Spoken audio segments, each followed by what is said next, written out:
Here we have a Champion Premier lawnmower with a Honda engine on it.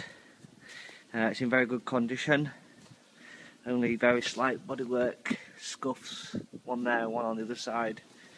The rest of the bodywork's in fantastic condition. Grass box nozzles in good condition, practically looks like new inside and out. We've got a throttle and choke, dead man cycle and forward motion. Yeah, it's in great nick. I'm just going to start it up for you and show you it running.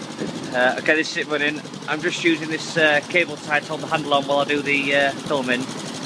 As you can hear, that's when it's low revs. I'll just turn the revs up a bit.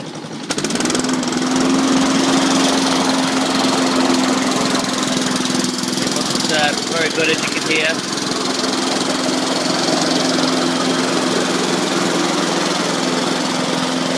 It's just a tad smoky when it starts, but apart from that, it's pretty good, really.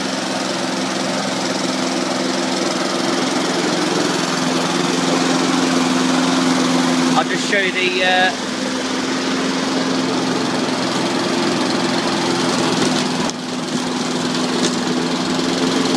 self-propel works very well. I'll just pick it up and show you it.